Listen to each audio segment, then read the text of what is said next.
Hola, minasan! Welcome back for another round of Kaiju number 8. Last time, Kafka got captured. He was discovered because he saved the universe. Everybody was appreciative, at least the third division. Shinomiya's father, who is the head of the whole division, is very skeptical, cautious, while the big brass want to just turn him into a weapon. So the question is it all going to happen? We don't know yet, but we'll find out soon. And what is the season 1 finale, catching up with the season 1 anime with this jumbo size edition, 5 chapters of Kaiju number 8. So let's close it out with a big bang. Alright, let's get reading. Kaiju number 8 by Naoya Matsumoto, chapter 34. Iharu and Reno sat around with Aoi and Haruichi, all contemplating what had transpired. They were all chilled with their bottled waters as the sun beat down on them, fist and all, delivering multiple combos as they tried to fight the sweat that started pouring off each of their cheeks. Iharu spoke up. Ah, man, I still can't believe it, dude. Who would have thought that old timer was Kaiju number 8? I mean, come on, that pot-bellied geezer couldn't pick up a gun, couldn't walk for one step, 1% power. Am I right, Reno, dude? Reno remained silent, and Iharu let out a breath of air as the intercom screamed out, "This is the operating room, come in. Report to the captain's office." Everyone listened in, and they hurried on over as construction work continued on the complex, replacing all the buildings that had been destroyed by the Kaiju.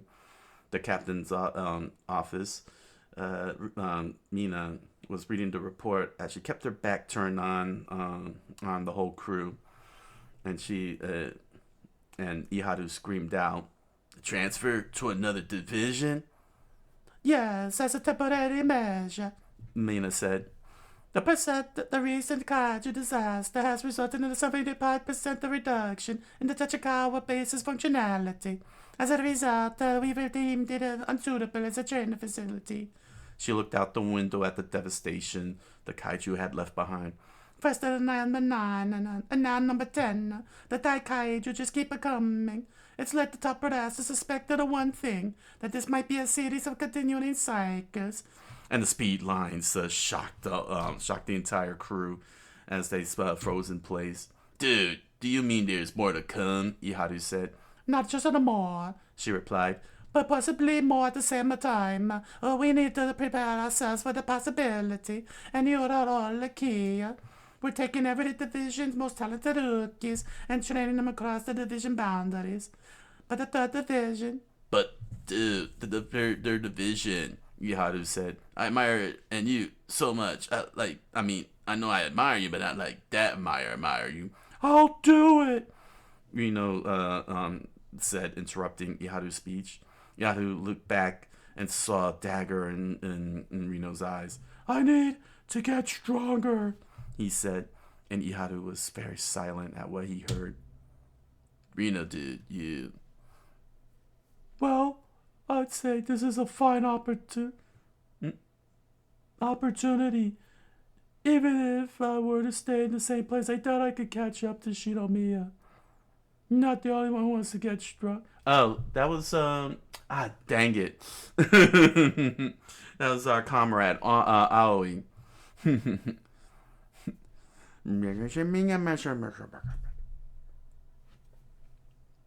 "Comrades, I say this is a fine opportunity," Aoi said. "Even if I were to stay in the same place and drink vodka, I doubt I could catch up to Shinomiya. Not the only one who wants to get stronger, you know." And Iharu freaked out, and in sheer anger, he pointed out at Reno.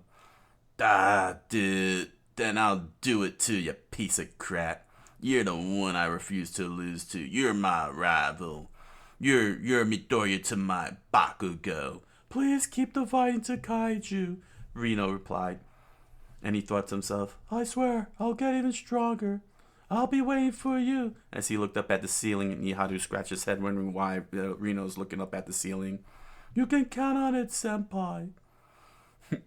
Back at the first division facility, uh, the head chief of the entire organization, the head director Shinomiya spoke.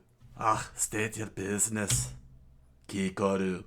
His daughter stood right across from him as he paused from writing. She sweat. She shed a little sweat, but her eyes were fierce and showed no fear. She clenched her fist and saluted him. Ah, Director General Shinomiya, I have come to request that you repeal the order to dispose of Kafka Himiko. He has personally saved my life, so I humbly suggest a lenient punishment for. Ugh, you pathetic fool! And she freaked out as the speed line shocked her. I should already reported that much to the mayor. Are you here to tell me about your worthless failures, child? But. And he slapped an envelope right in front of her. She took it, opened it up, and revealed an x-ray. These are the x-rays of his body, child. He's made that thing on the left side of his chest look like a heart, but it's actually a core. And her eyes grew wide. Ach, this can't be it. He is no human, my daughter. He is a kaiju, of the same scourge that killed your mother. A kaiju, if you understand and live.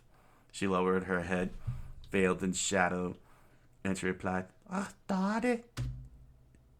And she stood by the door looking back at him with daggered eyes. Even so, I still want to believe in him. And deep down in chamber level 3, Kafka, tied up and everything, just sat there with in absolute silence, quiet reflection, as he remembered Mina's words.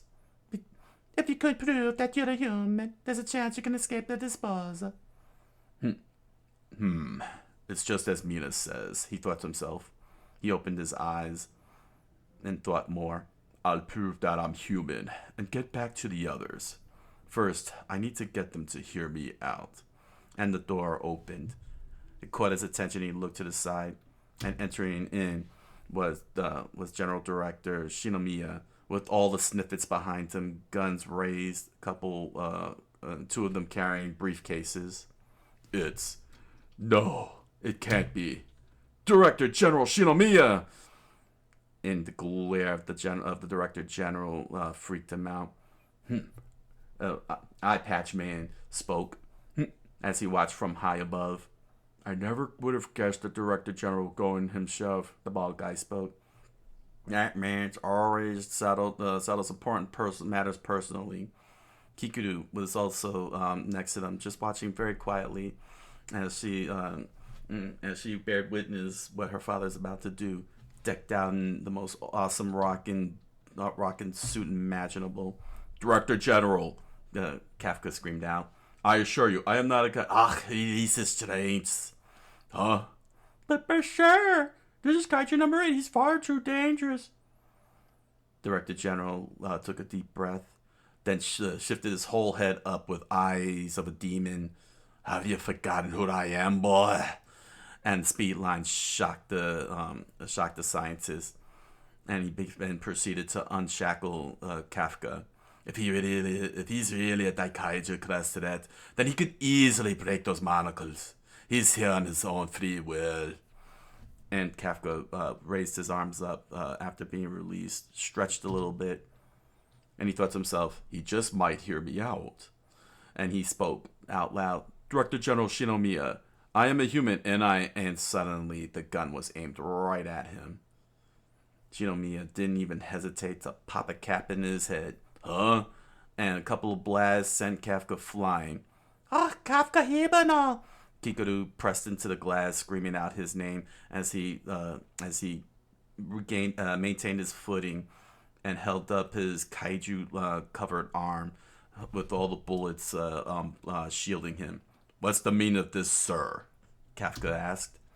But the Director General just merely stood right next to him from out of nowhere and pressed 5 fingers into his chest and crushed it. Ah, I'll let you in on a little secret, boy. In this world, a life form that can stop bullets with their bare skin could never be considered human. He took Kafka's blood and poured it into a vial and finished his statement. "You kaiju number 8." And Kafka veiled himself in lightning as Kikoru stood in shock at her father's actions. To be continued. Kaiju number 8 by Naoya Matsumoto. Kaiju number 8 by Naoya Matsumoto, chapter 35. The Director General spoke. "In this world, a life form can stop bullets with its bare skin. Could never be considered human. Kaiju number 8. Kikoru freaked out. Kafka nursed his wound, struggled to keep the blood from pouring out of his mouth. He then replied, "I'm not Kaiju number 8. I am Kafka Hibino." "Oh, I see, boy. You want to learn lessons.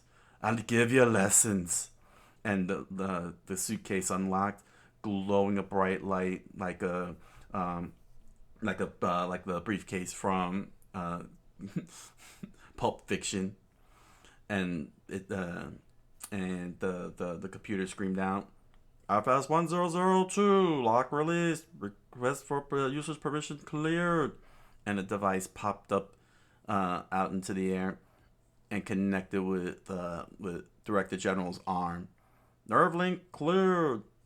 And Sully's muscles flexed like JoJo's. "Driver and Kaiju number 2 cell synchronization all cleared. FS 1002 activation complete." And once both gauntlets attached fully, Kafka took his quick step back in a slight show of fear. "All right, boy, you could die in that form if you like. Now to commencing, dispose of Kaiju number 8. And he punched his fists together, and bolts of lightning flashed all over the area. Kafka, still keeping his left arm in Kaiju form, took a defensive stance and thought to himself, "I won't fully transform. I swear I'm going to prove that I'm a human." And suddenly a giant fist came flying right at him. "Huh?" And an explosion occurred, leaving a giant crater, debris flying all over the place. Kafka dodged, having been Tien Shihan, and looked at his arm for gushing out blood. Director General looked right up with daggered eyes, and Kafka suddenly felt fear for the first time. "Grip," he said. "Holy crap, this guy's awesome!" And suddenly, Director Shinomiya delivered a blazing ball of light from his left fist and threw it up at Kafka.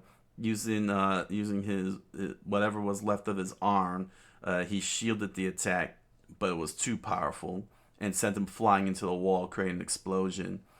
Kikoru was horrified as the whole entire place shook violently, and she held onto the glass to not fall over.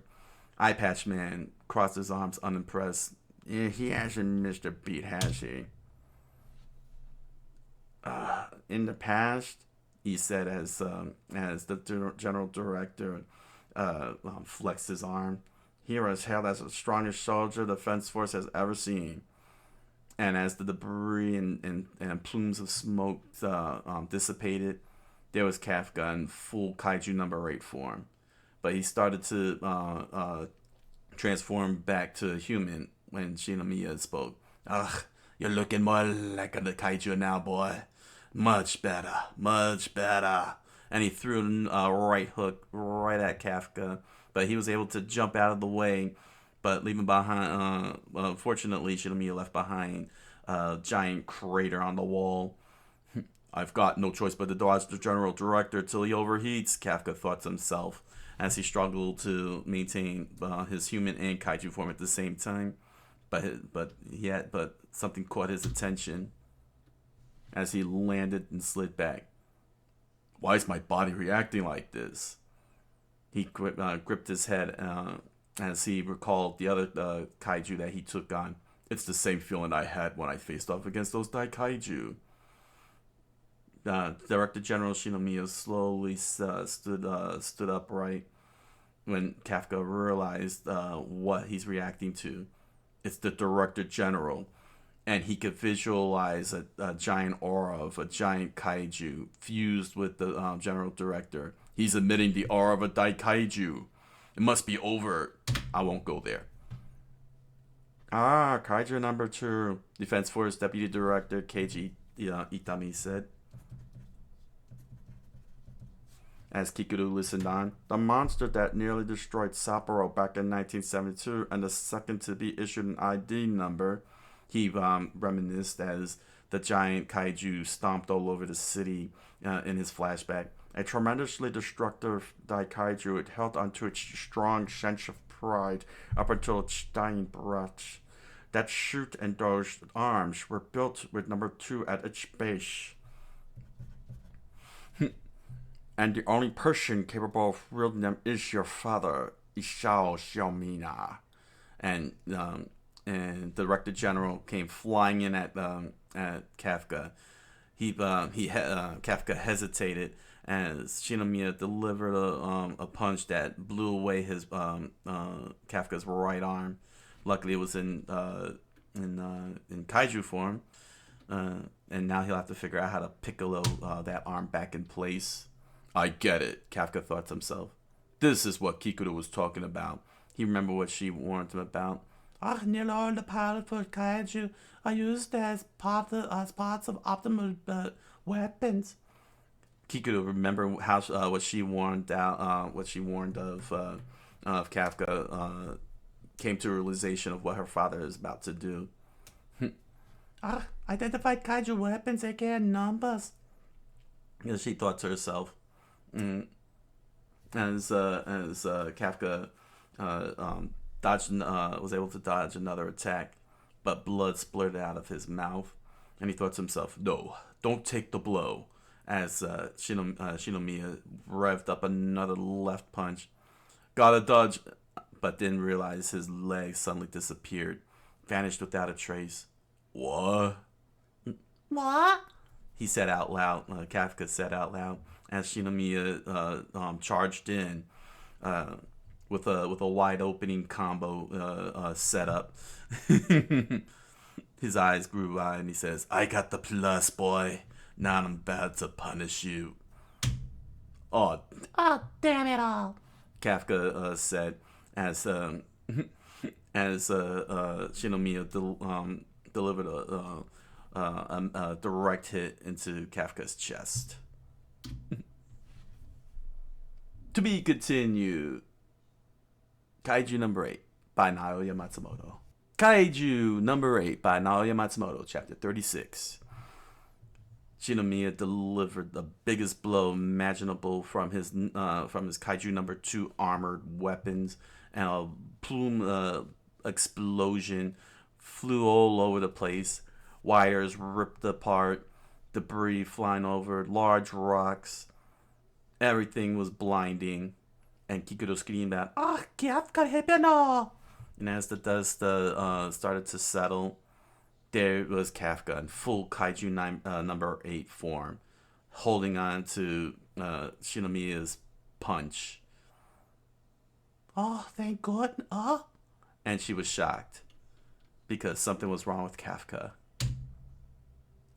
So you finally showed yourself, Kaiju. But Kafka didn't have a response. He said nothing. He merely stared at Shinomiya. Kokoro thought to herself, what's going on? He doesn't look. And that's when they saw the eyes. Those weren't human eyes. They were kaiju eyes, and it made the sound of a crack as it pierced right through Shinomiya as if he didn't exist.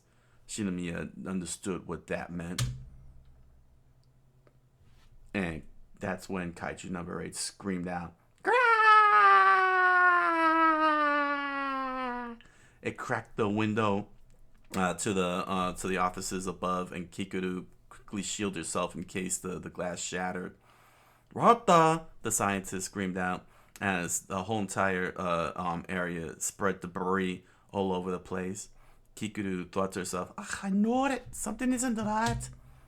What's the deal? Kafka thought to himself, and his veins spread across his face. I can't control my body. His kaiju form continued screaming and writhing struggling to move in every way.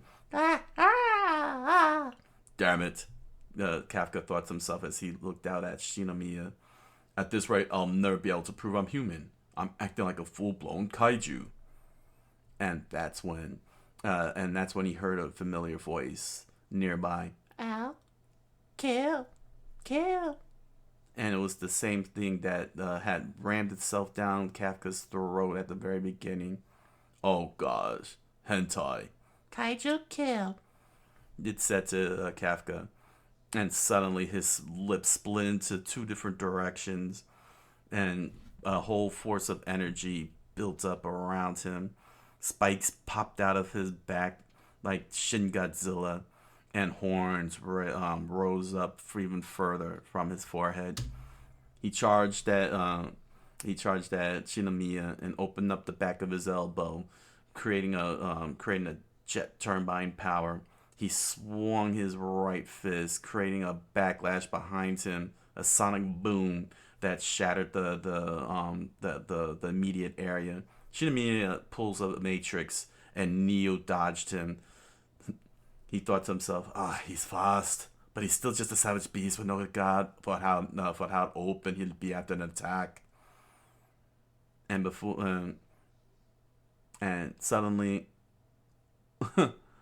suddenly, wow, Kaiju number 8 spun like a coil, a spring, which caused Kafka feeling the absolute pain of that 360 knot.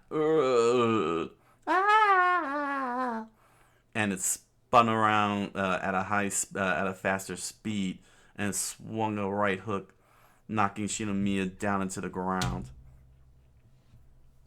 Shinomiya, using Kaiju 2's gauntlets to shield the attack, he shifted them to the side and looked up at Kafka. A self-mutilating attack with generation as a failsafe.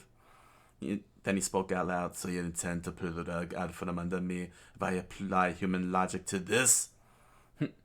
And as Kaiju number 8 was ready to throw its next attack, Kafka screamed out, "No, stop!" And Kaiju number 8 started going, Daddy, you're being tortured. Dang it, he thought to himself. I'd already be dead if not for number 2's shield. I can't stand these JoJo stunts. They all drive me nuts. And suddenly he throws a kick right at Kafka and sent him flying up into the air. And Shinomiya immediately slid away, creating distance. He pulled his right arm back and stretched his right leg back for one of his patented moves, Skeleton style combat technique number 2, and the pistons immediately loaded up, and he screamed out, "Force blast!" And he threw a 1-inch punch that created a sonic boom and sent Kafka flying, expanding the range of strikes with a sonic boom. That's the way number 2 would often attack. And Kafka's chest was blown wide open, the core now exposed, and Shinomiya caught it. The core. But before he had a chance to make his finishing blow, Kafka started charging at him. He used the body as a decoy to degenerate from the core. He thought to himself, clever boy. Fighting like... And that's when Kafka, with no control over his on his own body, freaked out. Fighting like this is just too much. My body isn't gonna last. And neither is Shinomiya. And he threw a punch, as did Shinomiya, and both of their fists connected. And the whole entire arena shattered like glass, debris raining down from them. And the scientist screamed out, "No way! The extra fortified shelter, it's like it just broke 2 layers. The shelter could theoretically withstand up to Fortitude 10. A bit of damage is only natural," said Itami. After all, this is what happens when you crush time and have 2 identified kaiju. Number 2, and number 8 clashing head to head. He concluded as Kikuru watched in horror as her father took the form of Kaiju number 2, and wow, and Kafka stared down at what would be his ultimate nemesis, and they started ordering each other one after another. They both screamed out, and Kikuru didn't know what to do as she struggled to process what she was witnessing. Incredible, she thought to herself. He's fighting on equal ground with an identified kaiju. Sure, it's odd, Itami said. Odd? If the Director General planned on killing him, he would have been better off taking him out with his first attack while number 8 was in human form. It almost seems, he rubbed his chin as he saw Shinomiya return back to human form, as if he's purposely pushing number 8 to test him, though I'm not sure why. And that's when Kikuru realized in a flashback what she had said to her father. He has personally saved my life, so I humbly suggest a lenient punishment for... No, she thought to herself as she watched her father continuing the fight. Don't tell me. Darius. He's giving Kafka a chance to survive. And that's when Shinomiya, the Director General himself, took a major blow on the side of his ribs. He felt it crack. You don't know how much it shattered, but the pain was just too great. But the suit allowed him to ignore all of it. Oh no, Itami said as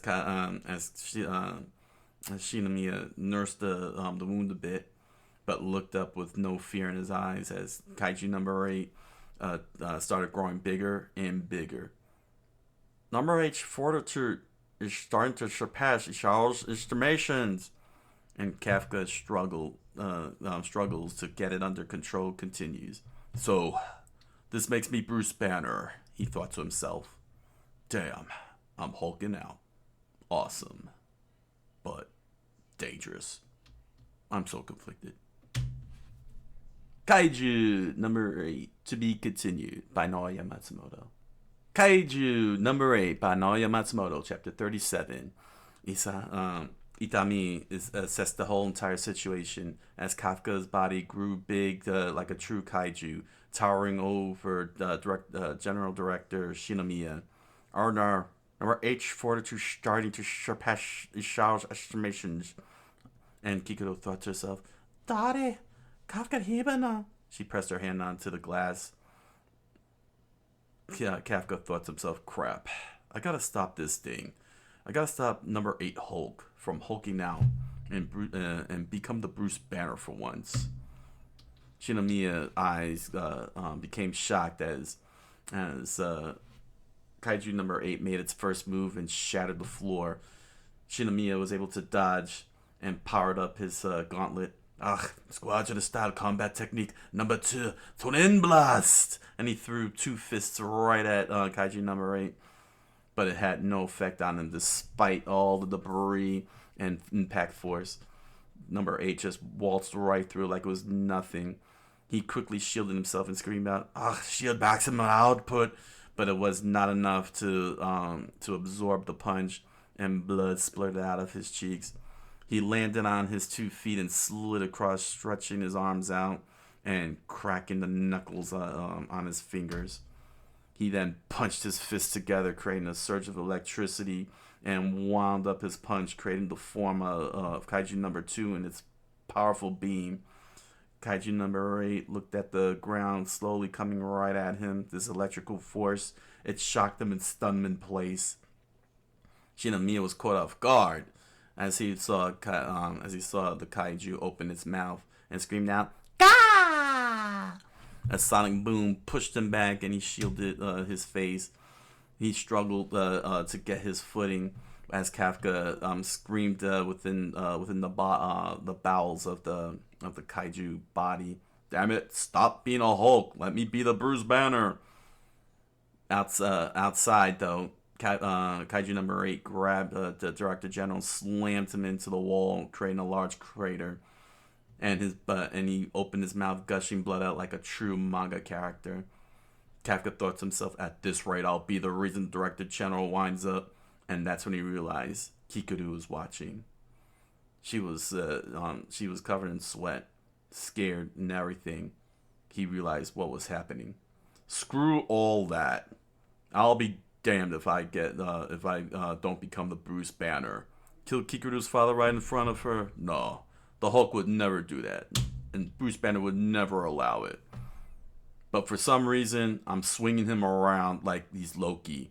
I've been watching. It must have realized that I was watching too much Avengers, and Kafka proceeded to Loki, Shinomiya all over the place and screaming out, "Puny human, puny human, puny human!" Stop it! This is not a Marvel incident here. And Kikuro freaked out as she remembered what she had said. Oh, if it turns out you're just another kaiju out to harm humanity, then I'll kill you.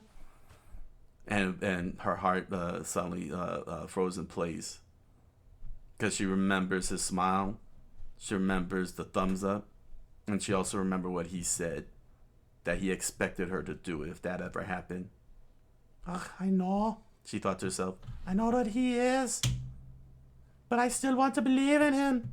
And she screamed out loud, don't you dare give in to some kaiju, Kafka, you clod. Oh, he screamed out as he started, as from within he began to push out of the prison and headed right for the kaiju's mouth. I'm going to be the one that goes into your mouth and hentai your throat like you hentai'd mine. Huh? Wait. That didn't come out right. I'm always like this. As he stared out at the parasite's mouth, always screwing up when it really counts. My gosh, he's gonna end up being the Bruce Banner. And Bruce Bannered he did, as the parasite ate him, and he slowed down, and he started sliding down his the parasite's esophagus. Damn it all! I was supposed to be the one to hentai him like he hentai'd me. Damn it all to hell! Damn it all to, now he's the Bruce Banner. And that's when Kaiju number 8 outside finished pummeling the living crap out of Shinomiya. And Shinomiya opened his eyes slowly. And he said, I was hopeful, but I see all is lost. As Kafka slowly had a little flashback, a quick memory of Mina and the gentle look in her eyes. And you remember what she said? I'll be waiting. And his eyes opened up like a shonen protagonist. I'm actually a seinen. I will not be a shonen protagonist. He stretched his arm out. Yeah, I am the Bruce Banner. And he shoved his hand right into his chest and started crushing his heart. And that is what Kaiju number 8 did in front of Shinomiya, as loads of energy bulged out of his back. He was shocked. Kikuru was shocked as they saw him hold on to the core. And that is when Kafka spoke. I am not Kaiju number 8. And his face started to reveal, his real face started to reveal to Shinomiya. I'm Kafka Hibino. To be continued. Kaiju number 8 by Naoya Matsumoto.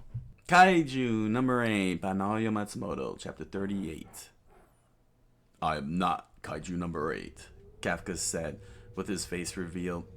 And Kikuru was shocked that the whole thing stopped. And he completely fell down, face first, with one last line. I'm Kafka Hibino. And he laid there unconscious as the Director General said, put away your weapon.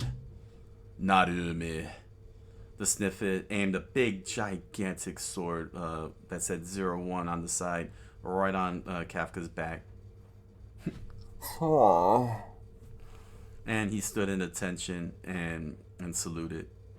He removed his mask and he said, Oh, mon ami, when you didn't signal for backup, I assumed you were intent on dying. Defense Force 1st Division Captain Gen Harumi revealed himself with mysterious eyes that were shaped like a cross. and multi-layered colored hair slicked back. He looked over at Director General as he relaxed and tended to his wounds. Ugh, nonsense. I'd admit he surpassed my estimations. Then he got on the comm and called, "Medical team, pick up number 8 on the double. There's a chance that his cord is damaged." And Narumi looked over Kafka's body. "So, mon ami, what do you plan on doing with him?" And Shinomiya became silent, unsure how to answer it. Days later, at the meeting, Director General Shinomiya stood before the board with his answer and his decision. "Ugh, number 8 will hereby be used by their forces without being converted into weaponry." And everyone in the staff was hit with a speed line of shock. "I object, sir. We can't utilize a kaiju while it's still alive. It's not natural. It's too dangerous." But Shinomiya remembered what Kafka said. "I'm not kaiju number 8. I'm Kafka Hibino." And he replied back to the staff, "I have deemed him controllable. The fact of the matter is that he's been on assignment with the 3rd Division for several months. It's not certain that we can reproduce the level of power he displayed, even if he were converted. There's also the chance that the lack of a compatible user would land it in cold storage along with number 6. Now, with the swarm of new Kaiju, we will use our forces in the most optimal way possible." "But there's no precedent for this," Eye Patch Man said. "Precedent? Fool! Precedents are meaningless in the face of this defenseless nation. Only pussies believe in precedents." I'm not a pussy. Why you had to hurt my feelings?" "I assume none of you had forgotten these series of cataclysms surviving number 6 10 years ago." He folded his hands together. "I want an apology." "Over 200 officers and 3 captains lost their lives." "Yes, along with your wife." "You hide your tongue, boy." "Japan currently has just under 30 officers who are capable of fighting a Kaiju. In terms of solo combat, less than 10, and against identified Kaiju class threats, the number gets even lower." "Aye, if a swarm of Kaiju emerges with numbers that far exceed our estimations, then this nation will easily fall to ruin. If we can utilize this extraordinary power, we might have a hope of a chance." They were completely silent. Eye Patch Man said, "Even so, we are owed an apology for your insult and calling us pussies." "Screw you." "Well, then we stand opposed." And the meeting adjourned as Kafka sat in a Star Wars style back to tank, completely alone, with no Wookiee to watch over him. As he dreamed the dream, he remembered his childhood. "What is that?" He saw Mina, very young Mina, crying. "Ah, Mina, crying? Yes, this is when we took Miko to the crematorium, as is custom in Japan." "Come on, say goodbye to Miko." "The Kaiju, the ones who made Mina cry this much." He remembered trying to console his friend. "I thought they were all irredeemable. That's why I've decided, if I was going to turn into a Kaiju, in both mind and body, I'd rather die as a human. No way I'm going to end up being the Bruce Banner in this situation. I may as well give it up." He opened his eyes slowly, breaking out of his dream and remembering his decision. And he said out loud, "I'm alive?" "Ah, you're awake, are you, boy?" And there was Director General Shinomiya, arms crossed, legs crossed, waiting for his moment to pull Basic Instinct on Kafka Hibino. "The General Director Shinomiya, you needn't be on edge, boy. I'm not going to harm you." "Oh, thank goodness." "Oh, my gosh." Kafka immediately covered his face as he sat up. "If anything happened to you, Director General, I could never look Kikuru in the eyes again." "Oh, boy, you're trying to ask a date for my daughter." No. Wait a second. Does letting me live mean that You recognize me as a human, as an officer, sir? Boy, you're tempting my patience. And he pointed out at Kafka's chest. If your chest had been housing a real human heart, then you likely would have died back there. So let me get to the point. You are a kaiju, whether you like it or not. And you better get used to being called Bruce Banner from now on. Oh, crap. I was hoping to get away from that after that experience. However, boy, I'll put deciding whether or not you're a threat to us unheard. Kafka even, he called me by my name. He called me senpai. Wait, no, that's Reno who calls me senpai. He called me by my first name. Wait, no, he called me by both names. I'm conflicted. Japanese customs are crazy. At the moment, boy, nearly everyone is opposed to letting you live. In order to survive, you must show your usefulness. Oh, there, Lord, no. So basically, they're just letting me live to use as a weapon. Kafka gripped his sheets, and he quietly spoke. Sir, What, boy? Speak up. I consider myself a defense officer even now, so... And I swear I'll make you recognize me as a defense force officer as well. Boy, don't make declarations you can't live up to. I've already declared that I'm not kaiju, so... Yeah, but you proved otherwise. True.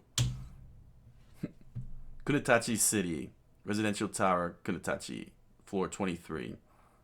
They laid the husk of kaiju number 9, just molted and festering, stinking all over the place. Flies dying left and right because of the horrible stench. He stood up upright and flexed his muscles. And with a little smile, he said, Okay, I've molted and my body's ready again. Wow, so this is what a caterpillar feels like.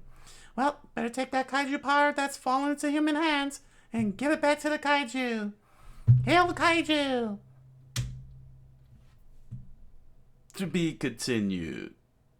Kaiju number 8 by Naoya Matsumoto. This was a good set of chapters.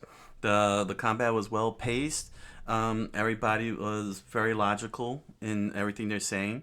Nothing weird or strange. No Deus Ex Machina. No nothing. This was just a good old fashioned straight up fight for 5 whole chapters, which was pretty awesome. Quite honestly, a nice way to like conclude the whole thing. But it starts off basically with Mina calling on the 3rd Division, saying they're gonna split up. So they could continue their training with other divisions and learn from the other divisions how to do combat, not just from her and Hoshina. And Reno agreed because he wants to get stronger, especially for senpai. You know, he loves his senpai and he wants to do right. Of course, Iharu screamed down, called Reno his rival. Like a true Pokemon character. So that was basically the end result of that side. The rest of the way is just all fight. Epic fighting, awesome fighting. Kikuru, tried to plead with her father, and it turns out that the parasite kaiju that went into that hentai Kafka's throat and went into his chest like alien turned into a core. So, yeah, Kafka is basically a kaiju at this point, even though he still has his humanity. They don't know why, but, the brass, reasonably enough wants to get rid of him rather than find out the hard way.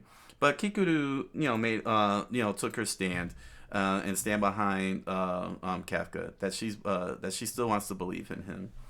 And that actually had a profound effect. Most epic entrance here, gotta say. This is a cool entrance. My man just coming in with a bunch of sniffets. Bunch of armed sniffets, and he comes out with a pair of crazy gloves, man. That came from one of the toughest kaiju imaginable. But yeah, it became a big spectator sport as 2 of the top brass and Kikuru watched on with the scientists. And basically, it was all about trying to prove to Kafka that he is a kaiju. He's not human anymore.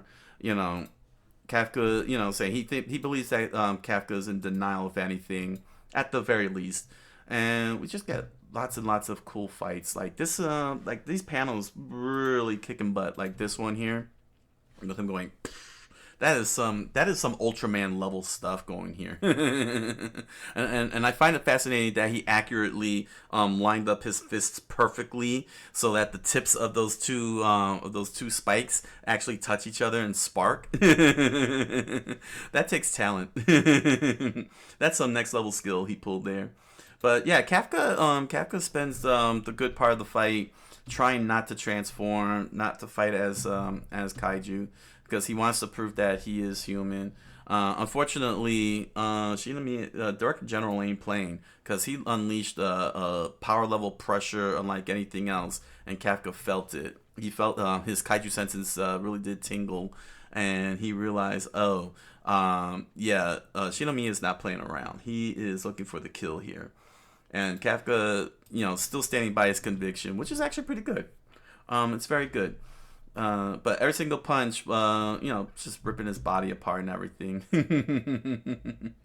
The fight gets more and more escalated. It ramps up with each chapter. Like what happened right here when Shinomiya delivered the ultimate blow of ultimate destiny, and he just blocked it like it was nothing. He's unfazed, he's not moving, he's flying around or anything. But unfortunately, Kafka lost control as the eyes could show, and he started taking some extra formations, around the face. Let me see. He screamed out. Yes, here's the panel. As you can see right here. Nicely, I gotta say, that is a very terrifying face right down the bottom left. Very well done. He grew spikes along the back. And, of course, the parasite, approached Kafka from within. Is like, yeah, Kaiju kills. But Kafka don't want to do it, And the fact that his face splits two sides and everything, it's very monstrous. That's a great way to encapsulate what happens when Kafka loses control, what he would truly become if he can't retain his humanity. And it is very insane. It's very otherworldly. And the artwork was pretty good. It was very solid. You know what I'm saying? Every level of detail and everything, the bumps, the grooves, everything. But he started using crazy techniques like spinning his whole body, pulling the JoJo's reference. He pulling the JoJo's reference. But even so, interestingly enough, Director General is still strong enough because he swipes at Kaiju number 8 and slides away from him. That's very very interesting seeing how Shinomiya can legitimately hold his own with these Kaiju weapons. It's pretty cool, quite honestly. Saying like this two badasses, fighting each other and everything, delivering some of the most craziest blows and one of the most amazing imagery imaginable. Like, this is pretty impressive. Seeing that the two of them delivered, connected their punches together, and it just shatters everything like glass instantly with such ease.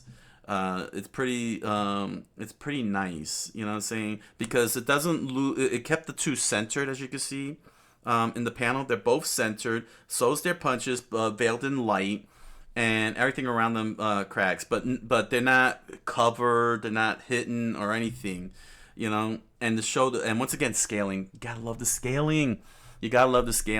Showing the scale of not just how big the room is, but how much the size of the room means nothing. It's like it means it's nothing but cardboard paper to these guys as they shatter the whole place up and everything.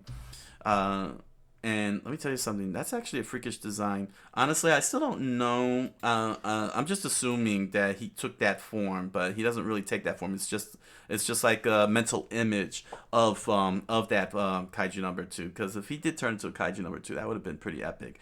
But yeah, that's I think that's just an imaginative image, a veiled image of what Kaiju number 2 would look like in Shinomiya with Shinomiya's body. So yeah, very well designed. I mean, that's pretty frightening and everything.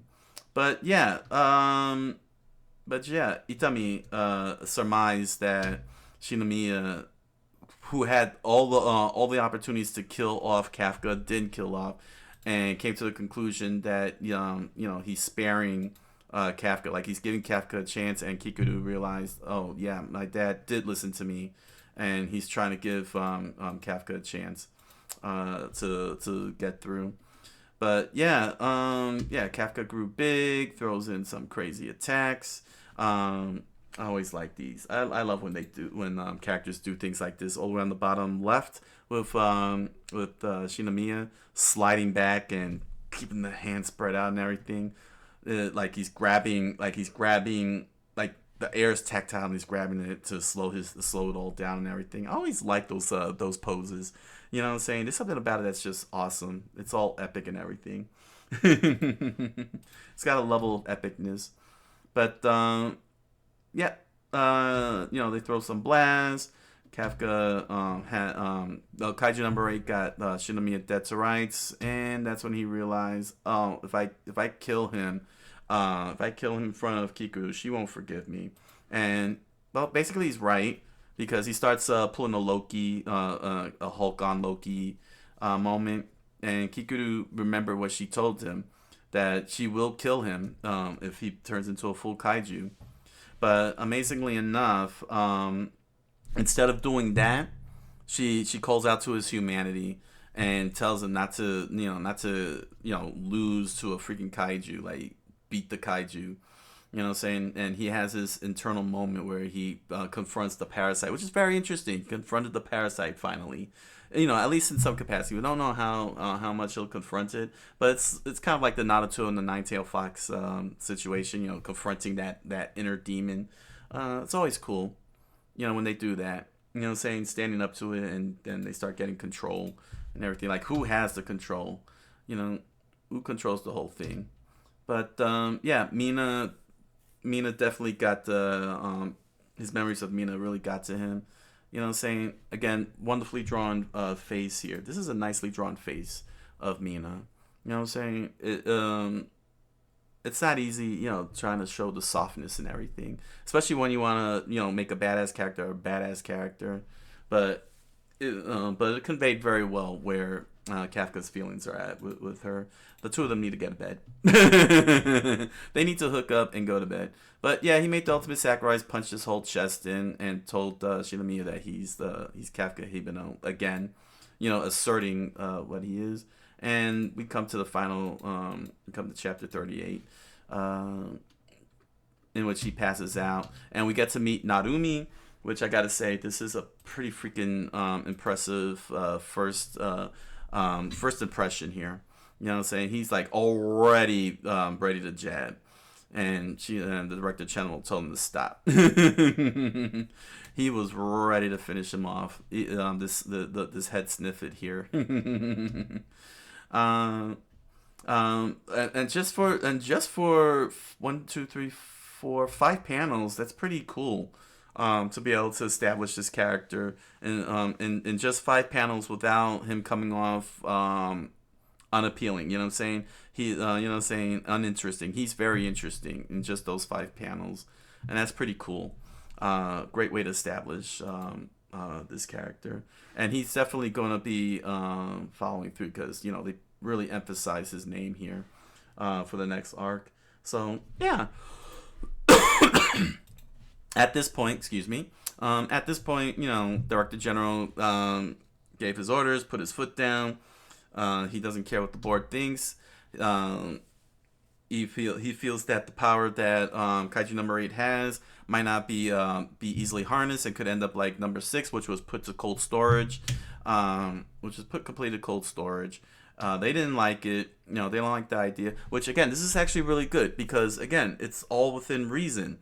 You know what I'm saying? It's all within reason. They're not being, unreasonable. Their job is to kill kaiju, and it doesn't matter. You know what I'm saying? They're not gonna take chances, because Itami and Eye Patch Dude saw what happens when Kafka loses control. Like, they really all witnessed to what happens if he loses control, and the Director General really is taking a big gamble by giving Kafka a chance. You know what I'm saying? Because if he goes all out, if Cap goes all out, they can't stop him. The kaiju freaking punched a gigantic city-sized kaiju back into the air before it blew up. Before it blew up on the whole city proper. So yeah, the characters have not acted out of place. Everybody is well within reason and everything.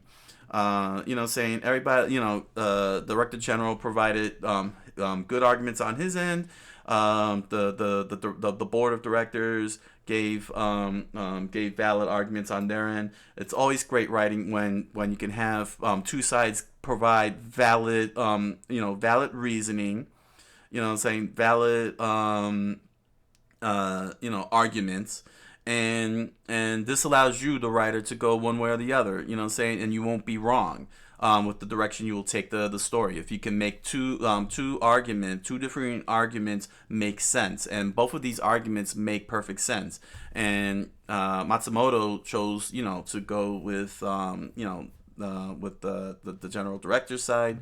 Well, because we need Kaiju number 8, but technically speaking, if had Matsumoto-san gone the other direction, that was siding with the board of directors and writing and put in writing that they're going to dispose Kafka, then you could totally see the Kikoru rescuing Kafka and the Third Division going rogue to protect him and such, because they'll be violating the rules and everything.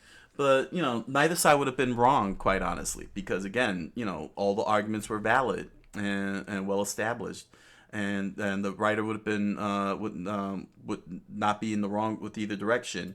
Saying to go. It would just been a matter of execution, how well it would have been executed. That's all it would have been boiled down to. So yeah, Kafka wakes up, talks with the director general. He warns him that his fragile heart is, if he had a human heart, he would have died. But because he didn't, yeah, he is a kaiju. He is legit a kaiju. But that doesn't mean he can't call him by his name, Kafka Himino, and humanize him, because now he's convinced that Kafka is trying to fight an internal battle, a real battle with a kaiju from within. It's just so he could be able to help save humanity. But Shinomiya is still not naive. He knows firsthand that Kafka can lose control, and he will kill him off, have him killed off if necessary. But yeah. Kafka is determined to have Shinomiya recognize him as an officer, and we end the whole entire arc here with Kaiju number 9 molting out of the body, fully regenerated and ready to make his next move, and he wants to get that Kaiju back, that Kaiju power. He wants that parasite. So. Yeah. Season 1, the season 1 anime was great, and it shows in the manga. The manga, it translated well from this manga, all 38 chapters. Really great pacing. The manga was great pacing. It did. The characters were not insufferable. It could have easily made them insufferable, but they were not insufferable. They really hit it out of the park. They all made sense. They were all reasonable. Their arguments were valid on all sides. Everyone was determined. There were a lot of funny moments.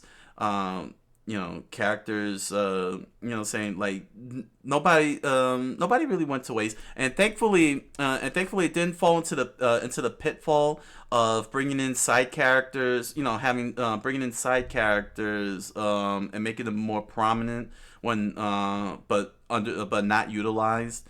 The ones that Matsumoto-san wanted to focus on stayed focused. Aoi, Iharu, and Haruichi, the three of them, were given their names. They were given, they were given their little backstories and everything, and they stayed on top.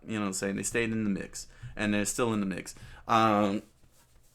Hopefully, they won't get pushed aside as the story progresses. But nevertheless, yeah, nobody was wasted, and those who were not going to be the focus got pushed aside, like Mina say. You know, we were introduced to her, we were giving her a name, but she got pushed aside because she was irrelevant. You know, she really was irrelevant. You know, saying she was there as a set piece.